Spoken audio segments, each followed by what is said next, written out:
Bonjour et bienvenue à une nouvelle webconférence Japro. Aujourd'hui, nous allons parler avec Isabelle Creuseran. Bonjour Isabelle. Bonjour Marie-Noël. Nous allons parler du métier d'animatrice auprès de personnes âgées ou ce qu'on appelle animateur ou animatrice sociale en gérontologie. Donc on parlera d'animateur ou animatrice tout au long de cette webconférence. Donc merci beaucoup Isabelle de venir en parler de votre métier, nous dire un petit peu en quoi il consiste. Ce qui a fait sa richesse. Donc, on va passer ensemble une petite demi-heure pour en savoir un petit peu plus. Et donc, Isabelle, cette webconférence Japro est en direct. Donc, nous avons avec nous des participants, bonjour à tous à nouveau et bienvenue, qui peuvent tout au long de cette webconférence nous poser des questions, poser des questions que nous vous poserons ensuite.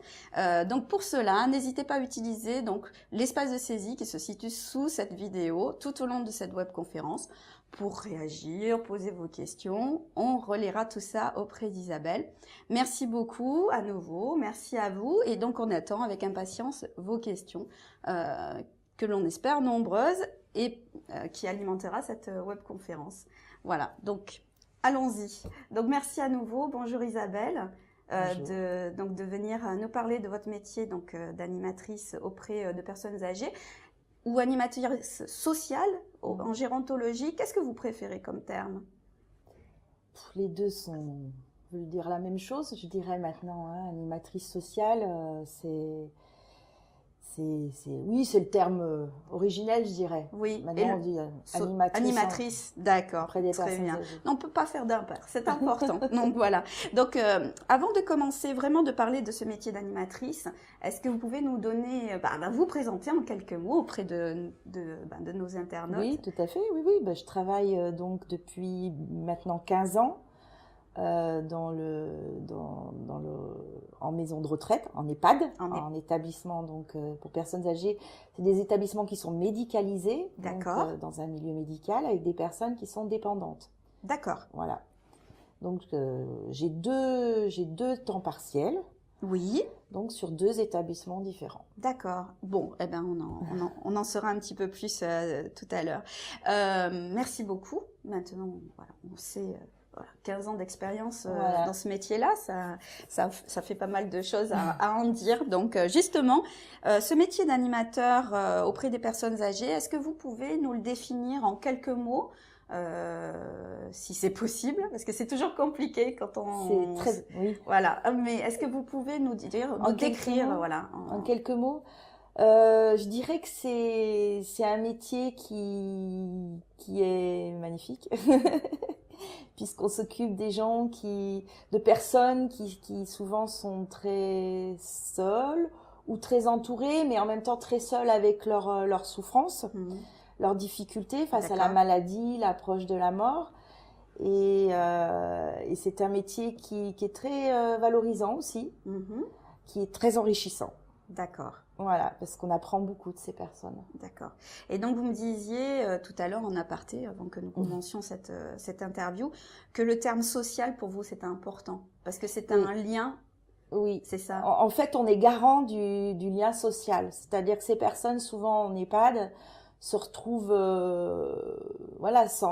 doivent faire le deuil de leur maison, de leur vie d'avant. Souvent, c'est après une opération, la dépendance vient petit à petit, mais souvent elle vient aussi brutalement. Et du coup, ces personnes-là se retrouvent, même si elles ont de la famille, même si elles sont entourées, mais c'est la démarche est difficile d'arriver. Il y a une acceptation. Voilà, c'est une vie collective. Il y a une dépendance au niveau on fait plus son repas, on fait plus ses courses, on fait plus, voilà. Et donc, du coup, on perd aussi un petit peu ses amis. On voit plus les gens qu'on voyait auparavant. Et voilà, l'animateur est là aussi pour redonner de la vie, redonner du sens à cette nouvelle vie qui commence. Parce que c'est pas la fin de la vie, même si on est en bout de vie, mais c'est pas la fin encore. Voilà. On est quand même dans un. Tout à fait. Il y a un lieu de vie, il y a des choses qui s'y passent et il y a aussi des belles choses qui s'y passent. Voilà. Bon, merci beaucoup. Oui, je pense que c'était important pour vous de le noter. C'est un contexte particulier. On y reviendra, mais c'est important de le noter. Alors justement, votre quotidien, il est fait de quoi? Eh bien, je dirais de plein de choses. Ouais, j'imagine. C'est pas, on ronronne pas quand on est animateur, hein, on s'ennuie pas. Il y a beaucoup de travail sur le terrain, donc avec les résidents, bien évidemment. Mais il y a aussi beaucoup de préparation, D'accord. beaucoup de rencontres. Il y a Oui. des réseaux, voilà, il faut organiser plein de choses. Mhm. Donc, il n'y a pas une journée qui se ressemble. C'est ça. Il n'y a pas une journée Non. type. Il n'y a Non. pas le matin, je fais ça. Si, parce que C'est les cadencé résidents, quand même. voilà, D'accord. parce que les résidents ont besoin d'une régularité. Mhm. Hein, faut pas oublier que c'est des personnes qui ont souvent des troubles cognitifs, donc ils ont quand même besoin d'un planning. Mhm. Donc il y a des moments dans la journée où nous qu'on est obligé de respecter quand même. Ouais. Et puis par rapport aussi aux autres professionnels Oui. et au rythme de vie du résident. Donc les animations se passent souvent de telle heure à telle heure le matin et de telle heure à telle heure l'après-midi. Ben justement, telle heure et telle heure, c'est quoi en fait au niveau des Ça horaires? dépend un peu des établissements. À D'accord. une heure près, c'est entre Oui, on va- 10 et 11 heures. Oui. Et entre 15 et 16 heures, le début des activités. D'accord. Et ça, on est sur des horaires, sur des jours du lundi au vendredi. Oui, Est-ce que samedi, dimanche, on est amené à... un animateur peut être amené à travailler un week-end par mois, mais c'est pas C'est à obligatoire. la marge. C'est C'est plutôt pas- à la marge. Sinon, Oui. on est plutôt sur du lundi au vendredi. Oui. D'accord. Donc, c'est important parce qu'effectivement... Ça dépend des établissements, hein, je le redis. oui, Il y oui, a des d'accord. établissements qui demandent à ce que l'animateur soit disponible un week-end par mois. D'accord. Voilà. Mais Mais parfois, c'est pas systématique. D'accord. Donc ça va dépendre vraiment des conditions qui Oui. sont établies par l'établissement dans le lequel contrat. on va intervenir. Très bien. Mm. Justement, vous parliez tout à l'heure, voilà, vous parliez d'EHPAD, etc. Vous exercez, vous aviez dit au début, vous avez 2 temps partiels. Oui. Vous exercez où exactement Alors, j'exerce dans 2 établissements. Donc, un établissement privé Mhm. à but lucratif, hein, un grand groupe, D'accord. voilà, dans ce qu'on appelle des groupes. Oui, une nationalement Voilà, implantée. voilà. Mhm. Et dans une association, dans un établissement. D'accord, donc vraiment Associatif. Et du coup, vous avez des différences d'objectifs Les objectifs, non, pour Non, l'animateur, c'est pareil. ils sont à peu près les mêmes. Après, c'est les missions qui peuvent être différentes. D'accord. Voilà. Alors, c'est pas forcément lié au fait que ce soit privé ou pas, mais plutôt à la politique Du directeur du peut-être directeur, enfin lui. et de l'ensemble Voilà, des, voilà. de l'équipe. Tout à fait. D'accord. C'est pas lié au lieu, c'est plutôt lié aux personnes qui le composent en fait. Oui. Bah, D'accord. c'est comme toute boîte, hein, C'est ça. j'imagine. Voilà, c'est ça. Les objectifs sont peu ou prou les mêmes. Après, c'est la Voilà. façon. Après, l'animateur, il peut avoir des objectifs très précis de par son travail, Mhm. mais ce que la direction lui demande peut être différente d'une maison à une autre. D'accord. Et justement, il y a une question donc de Guylaine qui demande donc quel est votre statut puisque vous avez deux lieux d'exercice Oui. et qui vous embauche. Voilà, Alors moi, quel type d'employeur en fait peut demander l'intervention d'un animateur Quel type d'employeur, c'est-à-dire? Oui, donc là vous êtes sur du privé, du public, enfin du moins de l'associatif.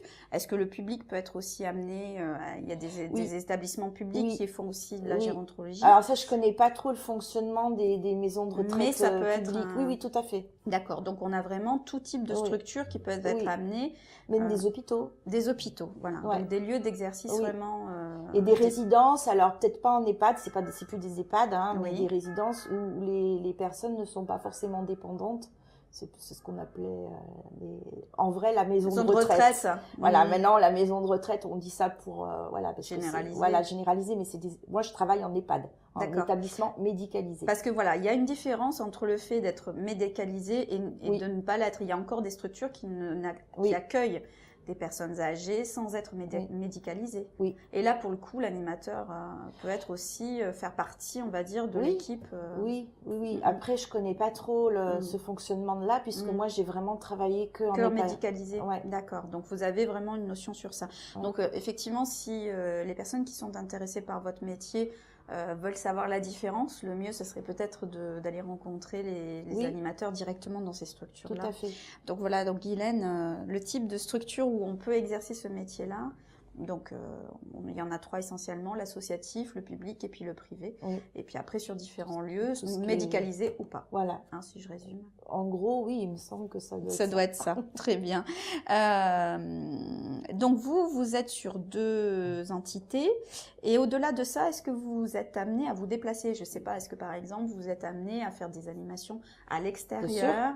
C'est même super important de ne pas rester dans la maison de retraite, enfin dans l'EHPAD. Dans l'EHPAD, oui, on fait encore des généralités. Voilà, oui, bah c'est un rôle premier même de l'animateur, hein, Ouais. d'ouvrir la maison, de sortir de la maison, d'aller vers les autres, hein, soit les enfants, soit d'autres EHPAD aussi, Mhm. hein, parce qu'on travaille aussi en inter-établissement, Mhm. d'aller dans les musées, d'aller au restaurant. L'autre jour, j'ai emmené des résidents au McDonald's.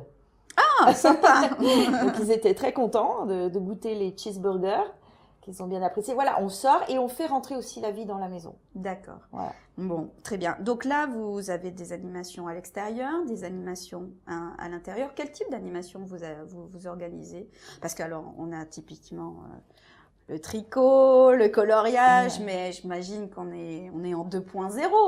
On doit avoir d'autres... Ça existe toujours. Oui, La différence avec il y a 20, 30 ans, c'est que ces activités-là ont des objectifs assez précis. d'accord. Voilà, c'est vraiment maintenir des capacités, Mhm. maintenir une autonomie. D'accord. Voilà. Donc il y a un objectif en cognitif, en motricité, voilà. Le qui loto sont- devient plus de l'occupationnel, Mhm. mais devient, on fait travailler sa mémoire. D'accord. Souvent, on fait travailler les départements, et puis on saisit les pions, on fait travailler les doigts, enfin voilà. Oui, oui. Donc il y a Mais vraiment... tout ça dans un mode ludique, de façon ludique, en rigolant, en donnant du plaisir. Hmm. Ce qui fait la différence avec des activités thérapeutiques. Oui, oui. Donc c'est... On peut avoir les anciennes, mais Voilà. alimentées avec un Voilà. objectif spécifique. On peut avoir, et il y a d'autres choses maintenant, hein, bien sûr. Oui, tout à fait. Très bien. Bon, on a pas mal de questions qui arrivent. Merci beaucoup, notamment de Jennifer qui nous dit bonjour Marie-Noël et Isabelle. Isabelle nous parle de réseau de préparation, donc par rapport à vos animations au début de notre entretien. Quels sont-ils? Qu'est-ce qui vous permet d'alimenter ces animations? Vous pouvez nous donner des exemples? D'alimenter, c'est-à-dire Sur quel réseau vous vous appuyez pour justement... Ah oui, est-ce que sortir- j'ai besoin de... Voilà, pour sortir par exemple de la maison, vous devez faire appel, j'imagine, à d'autres ressources. Oui, déjà toute l'activité culturelle de la ville, de la région, les musées, on va sur Internet, on cherche, ces choses-là, les réseaux aussi d'animateurs. Oui. Parce que... Donc il y a un réseau qui est constitué au niveau des il y animateurs. a un D'accord. réseau au niveau national et puis il peut y avoir des réseaux au niveau régional, voire au niveau de la ville. D'accord. Donc ça vous permet d'avoir Tout à fait. tout un catalogue, entre guillemets, de choses qui ont été faites par on fait d'autres. beaucoup de recherches Et aussi. vous faites beaucoup de recherches. Oui. Et du coup, vous avez des partenariats qui sont On peut avoir avec la ville ou la région? Alors, moi, en ce qui me concerne, on est un réseau d'animateurs, on a des partenariats, on a eu des partenariats, on en a des nouveaux, et puis après, on est connu. Au fur Voilà, et à ça mesure, tourne, oui. ouais. Mm. Après, on peut aussi négocier, hein, l'État. Voilà, Oui. la, C'est ça. la négociation C'est fait ça. partie aussi de C'est notre. ça. De voilà. votre périmètre. Voilà. Très bien. Bon, merci beaucoup. Merci à vous, Jennifer, pour votre question. On espère vous avoir répondu. Par rapport au réseau, donc effectivement, c'est intéressant de savoir que un réseau s'est constitué au niveau des animateurs. Ça permet quand même d'avoir un retour sur l'expérience et d'aider justement, j'imagine. Alors, il peut y avoir des réseaux indépendants et des réseaux au sein d'un groupe. Enfin, un groupe, donc à plusieurs établissements, et les animateurs peuvent se contacter aussi et échanger. Voilà. D'accord. Oui, donc après, on peut avoir différentes entrées pour aider à animer tout ça. Très bien. Je reviens aussi sur un autre élément, donc des questions supplémentaires, notamment sur votre temps partiel. Donc c'est voilà des questions qui sont de Michael. Bonjour Michael. Et Bonjour. puis nous avons aussi Samira. Donc bonjour Samira, qui demande si le temps partiel, le multi-employeur est une règle. Est-ce que c'est souvent comme ça qu'est abordé le métier d'animateur? Et combien d'heures vous cumulez, enfin, dans le respect de la loi française? Bien sûr. Combien d'heures, voilà, généralement, on est amené à exercer ce métier-là? Alors, le temps partiel existe, ça c'est un fait, malheureusement. Hein. Oui. Moi, je suis animatrice pour 80 résidents, Oui. 83 résidents dans un des établissements, Mhm. et on est 2 dans l'autre pour 80 résidents, D'accord. de mi-temps.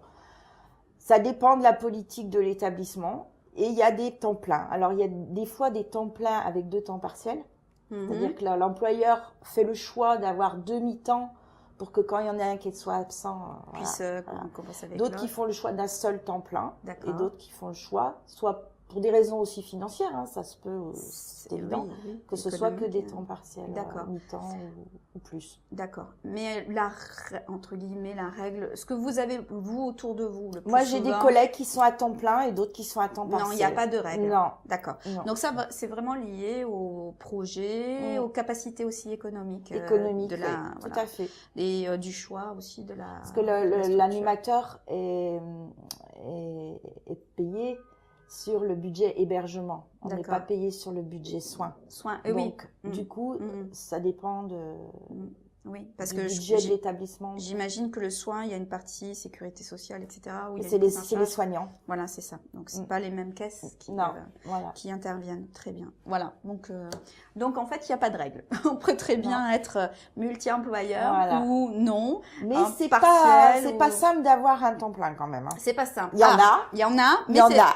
Parce que mais- moi, je... Oui, mais Voilà. c'est quand même. Il est plus simple d'avoir des temps partiels et. Oui, il y a pas c'est mal quand même. dans le social, hein, Ouais. médico-social, c'est souvent comme ça. D'accord. Bon, écoutez, merci beaucoup. Donc, je reviens aux questions qui ont été également Allez-y. posées. On aborde souvent votre parcours. Comment accéder au métier, quelle formation, etc. Donc là, j'ai des questions de Marie. Donc bonjour Marie. Bonjour. Également de Samira. Donc pour savoir quel a été votre parcours de formation et puis si vous connaissez le cursus des animateurs et animatrices qui sont aujourd'hui en poste. Notamment Marie parle du DEAES. Oui. Alors, le diplôme, je suis allée chercher. C'est récent, je crois. C'est ça. C'est un diplôme C'est le qui est récent. diplôme d'état d'accompagnement à l'animation sociale. Ce que j'ai cru comprendre, c'est une fusion entre le diplôme d'AMP et d'AVS, oui, auxiliaire de vie sociale. Voilà, tout à fait. Est-ce que donc pour vous, ce diplôme-là est une porte d'entrée ou mais pas la seule peut-être? Alors, je ne sais pas si elle l'a déjà, ce diplôme ou pas. Oui. Ça peut. Moi, je travaille pas mal. J'ai beaucoup travaillé avec une AMP. C'est 2 métiers différents quand même. Hein. Même si elles font des activités, c'est quand même 2 métiers différents puisque l'AMP est vraiment dans le thérapeutique, dans l'accompagnement individuel de la personne en soins et en activité. Donc, c'est du thérapeutique. L'animateur n'est pas censé faire de thérapeutique, ne fait pas de thérapeutique. D'accord. On est vraiment dans la notion de plaisir. Il y a des objectifs. On travaille en collaboration avec les autres. Vous organisez les animations. C'est ce que vous disiez tout à l'heure. Voilà. Mais on n'est pas dans le thérapeutique. Donc, une AMP, après, je pense que c'est difficile de se défaire de son métier pour... aller vers l'animation. À mon sens, ça n'engage que moi. C'est votre opinion. Oui, c'est Après, pourquoi pas, mais peut-être qu'un employeur serait content d'avoir un animateur qui sait faire du soin. En même temps, je suis pas sûre que ce soit une bonne idée. Parce que chaque chose a sa place. L'animateur ne fait pas de soins, ne fait pas des toilettes, n'emmène pas aux toilettes. Voilà, d'accord. Là, il y a des personnes dédiées à ça. Il y en a. Vous êtes entouré justement de ce genre de ces personnes-là, de ce collaborateur-là. Quand vous animez, vous avez des... il y a les aides-soignants déjà qui sont présents. D'accord. Voilà. Moi, je travaille beaucoup avec les ergothérapeutes. Oui. Psychomotricienne. D'accord. Psychologue, l'animateur travaille pas mal avec le psychologue. D'accord. Voilà. Et puis tout ce qui est cadre de santé, on travaille aussi bien avec les cadres.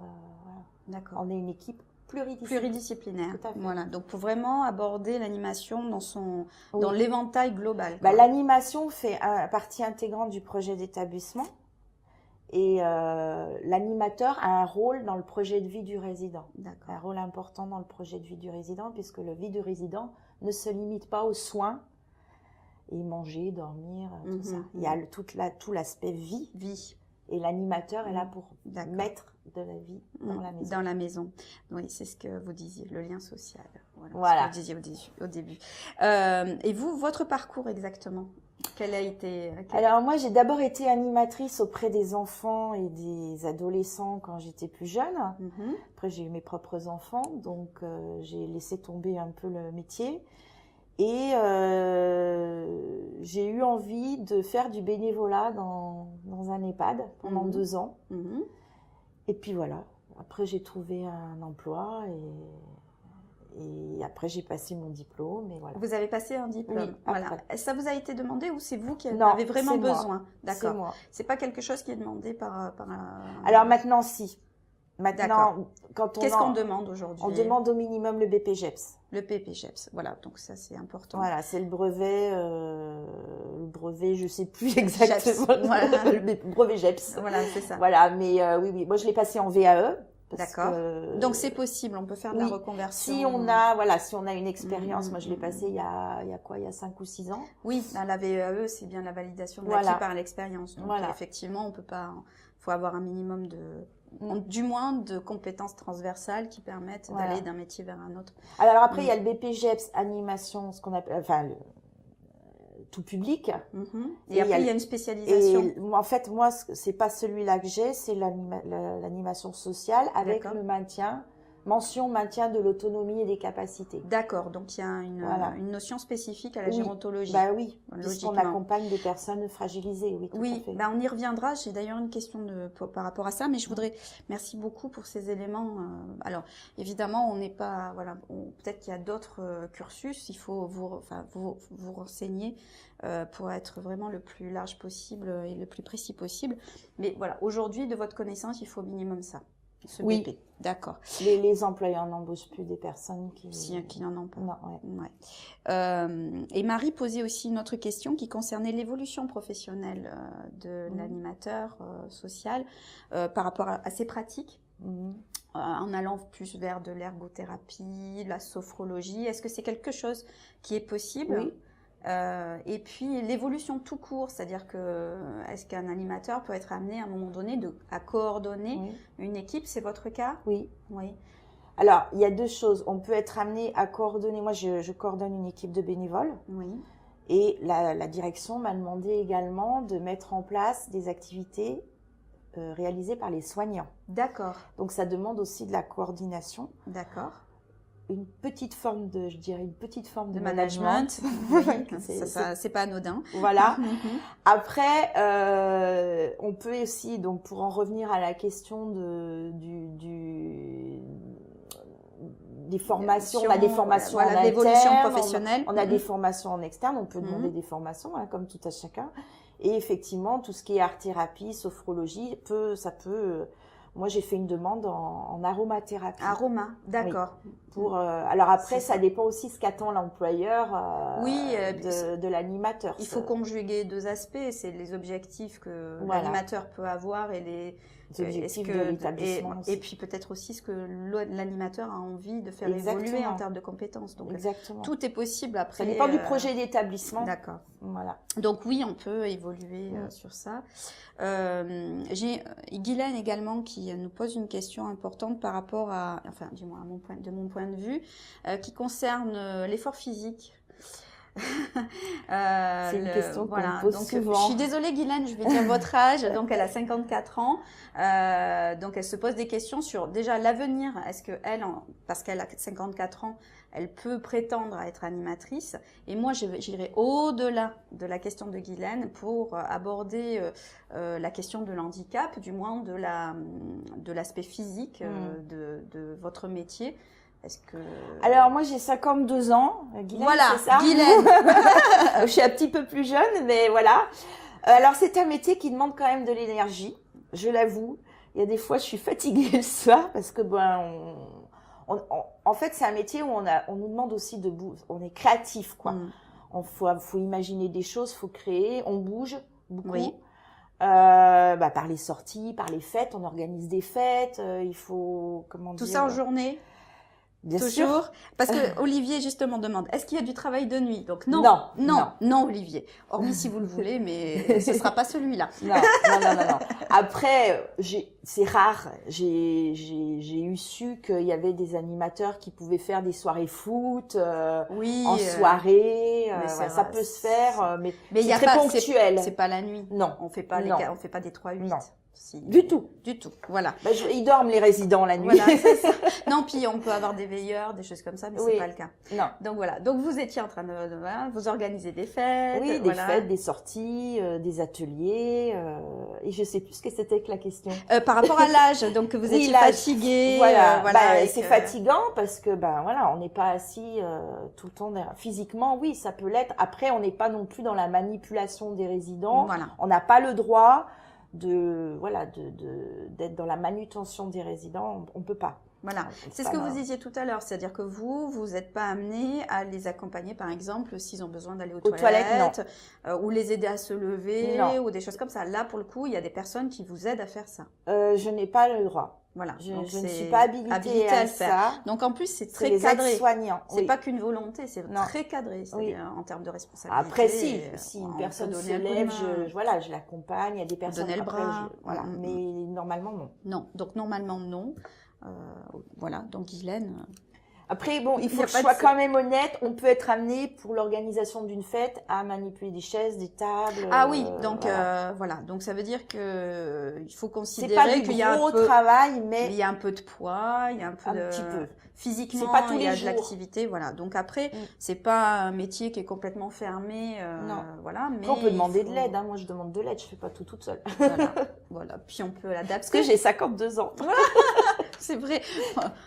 Après, pour être tout à fait honnête aussi, l'âge de la retraite étant bien repoussé, je me vois pas bien faire tout ça à 65 ans. Voilà, donc je pense qu'il faut aussi... Oui, après... ça dépend aussi de chaque personne. On s'adapte aussi, c'est sûr. Après, c'est pas l'animation, je pense. C'est ce que ça vous demande comme effort qui est plus pesant, quoi. Oui, tout à fait. Justement, en termes de pesant, on demande, donc c'est Willem qui demande, vous travaillez en gérontologie, donc vous avez peut-être des moments qui sont plus difficiles que d'autres à gérer.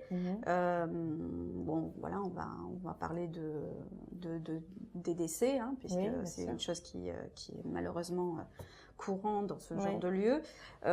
Comment vous l'abordez, vous? Je pense qu'il faut déjà, une chose qui est très importante quand on entre dans les établissements comme ça, se dire qu'on a le droit de s'attacher aux personnes, on a le droit d'être attentif, d'avoir mais ce n'est pas nos parents, ce n'est pas nos grands-parents. Et c'est une manière aussi de se protéger. Il faut savoir mettre du recul assez rapidement parce que quand il y a des épidémies, quand il y a des décès, on peut être amené en une année à voir partir 30 ou 40 personnes. On va pas être en deuil pour 30 ou 40 personnes, sinon on ne s'en sort pas, quoi. Donc il faut très rapidement arriver à mettre une distance et puis se dire, il y a tous les autres derrière encore, donc on passe assez vite, même si on les garde un peu en tête, on se souvient des gens, voilà. Donc ça peut être compliqué. Oui. Voilà, c'est la mort, elle fait partie de la vie et la mort est dans les établissements médicalisés forcément. Et ça, c'est vraiment quelque chose qui est important à vos yeux, vraiment à considérer quand on a envie de faire votre métier. Oui. C'est-à-dire qu'au-delà de l'animation qui est ludique, sympa, etc., il y a une réalité aussi sur il y a une réalité. Le public qui est le vôtre. Tout à fait, oui. Parce que on parle de la mort, mais il y a aussi la maladie. Voilà, justement, alors je crois que c'était Samira qui demandait par rapport à la gestion des personnes atteintes d'Alzheimer, Parkinson ou d'autres maladies dégénératives. Voilà, savoir comment vous, on est vous formé êtes pour appréhendé. ça, hein. Voilà, on est formé donc déjà je pense dans la formation. Moi, je l'ai passé en VAE, donc en termes de formation classique, je peux pas trop répondre. Mais j'imagine bien qu'on est formé. Puis on est formé en interne, hein, donc par le médecin, au fil des années. On peut demander des formations aussi spécifiques. Hein, il y a plein d'organismes spécialisés dans la formation en géronto, notamment de l'animation en géronto. J'ai fait plusieurs formations de ce type-là. On apprend un peu les bases de Parkinson, Alzheimer, et même on peut avoir aussi, parce qu'ils vieillissent aussi ces gens-là, des gens qui ont des troubles psychiatriques. D'accord. Oui, donc ils vieillissent aussi, oui, voilà. C'est sûr. Oui, donc souvent c'est un mélange un petit peu toutes ces pathologies. Donc il faut, et ça c'est quelque chose, est-ce qu'on peut au fur et à mesure de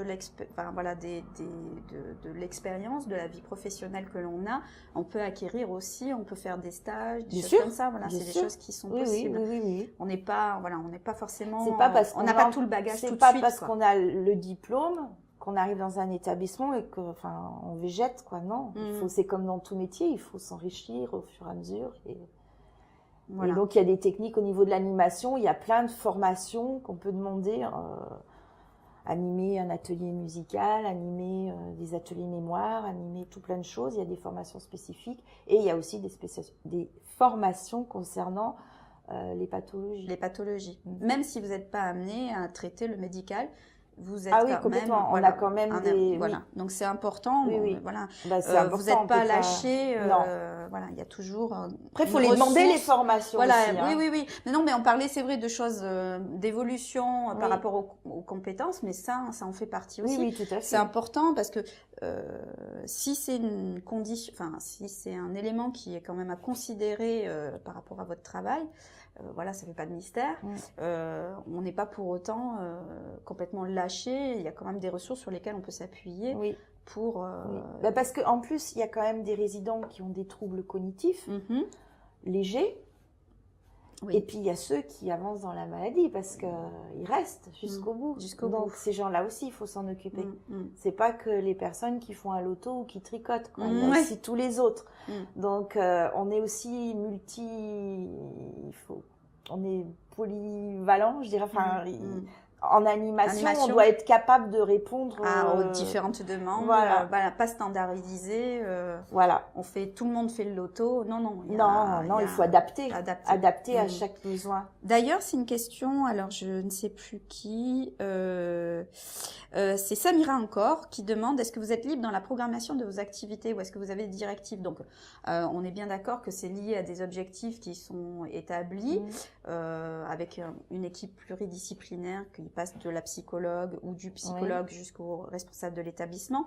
Mais vous, au niveau des choix des activités, est-ce que vous êtes restreinte ou... Alors, non, je suis pas restreinte. Après, l'animateur, il doit vraiment répondre aux besoins du résident. C'est-à-dire que je vais pas mettre un atelier couture si les dames, elles peuvent plus coudre, qu'elles ont mal aux yeux, qu'elles ont plus envie parce qu'elles disent qu'elles ont travaillé toute leur vie, ça n'a pas de sens. Donc, on est libre, mais en fonction du résident. Donc, c'est le résident quand même l'essentiel. Oui, tout part du résident. Tout part du résident. Ouais. Et après, en fonction de ce qu'ils ont envie, vous allez construire le projet qui englobe ce dont vous avez parlé. Et quand ils n'ont pas envie aussi, il faut voir ce qu'on fait. D'accord. Il faut le gérer. Est-ce qu'on respecte son truc? Est-ce qu'on sent qu'il aurait besoin, par rapport à son histoire de vie, de faire quelque chose qui correspond à son histoire de vie? Après, c'est un travail d'équipe. Voilà. Oui. Mais tout part du résident. De ce qu'il a envie, de son attente. De ses pathologies aussi. Oui. On ne va pas faire de la course à pied. À quelqu'un qui a des difficultés de mobilité, c'est sûr. Voilà. Oui, c'est sûr. Voilà. Donc, pour répondre à Samira, donc effectivement, il y a une liberté, mais qui est conditionnée. D'accord, très bien. Merci beaucoup. Alors, on est quasiment on a quand même passé près de 35 minutes ensemble. J'ai beaucoup de questions. Peut-être. Non, absolument pas. Je pense qu'il y a surtout beaucoup d'intérêt pour votre métier et ça se reflète sur le nombre de questions. Super. Voilà, on n'a pas pu toutes les poser, désolée. Moi, j'aimerais bien vous en poser quand même une petite dernière qui est assez rituelle dans les webconférences Japro, qui est de savoir ce qui aujourd'hui le plus difficile dans votre métier. Pour vous, et qu'est-ce qui fait qu'aujourd'hui vous avez choisi ce métier, que pour rien au monde vous ne changerez? Alors, le plus difficile, c'est un petit peu difficile de répondre. Oui. Je sais pas. Sincèrement, je sais pas. Vous n'avez aucune idée. Mais non, mais c'est tellement varié que on fait, dans une journée, on fait 50 000 trucs. Ça va des préparations, l'ordinateur, le planning, la préparation de la sortie, ce qu'on va faire dans 3 mois, la fête de Noël, la fête des familles. Enfin, j'ai pas vraiment de corvée. Peut-être ranger. Je dirais. Oui, Ranger. c'est l'effort physique que ça demande. Oui, quand voilà, même, hein, voilà. c'était Une fois que tout est fini, fini, que tout le monde s'en ouf. va et qu'on est tout seul avec, voilà, Voilà, c'est peut-être c'est ça. peut-être ça Mais qui est un peu. Oui, mais sincèrement, il y a vous pas. le voyez plus, quoi. Vous le voyez pas. Bah, après une bonne journée, quand Si, même, quand même. si, quand même. On le sent dans les bras et dans Voilà, les jambes. voilà. D'accord. On est debout, on est attentif à tout le monde, oui. Mais voilà, c'est peut-être la seule chose. Je vous dis, franchement, il n'y a pas de, Non, oui. de grosse corvée. Et du coup, ce qui vous plaît dans votre métier, qui fait que vous ne changerez rien au monde, j'imagine que la liste est C'est le longue. Oui. regard des résidents quand Oui. ils ont passé un bon moment. C'est ça qui vous plaît. Ouais. Et surtout quand on arrive à sortir quelqu'un de sa chambre, qui pleure, tout ça, et qu'il regarde avec un œil nouveau et plein d'espoir. Vous aviez une jolie formule tout à l'heure quand on s'est... Ah bon, je me souviens plus. Vous m'avez dit que ce qui vous plaisait dans votre métier, c'était de redonner le goût. Je dis souvent que l'animateur, vraiment, il a son but, prétention. sans prétention aucune, bien évidemment, de donner envie aux résidents de se lever le matin. Oui, c'est ça. Bah, même avec les douleurs, avec voilà. Mais il a envie de faire quelque chose dans sa journée. J'ai encore envie de me lever et de vivre, quoi. Voilà. Tout à fait. Donc je pense que c'est sur cette jolie formule qu'on va conclure cette interview, cette webconférence. Je vous remercie énormément, Isabelle.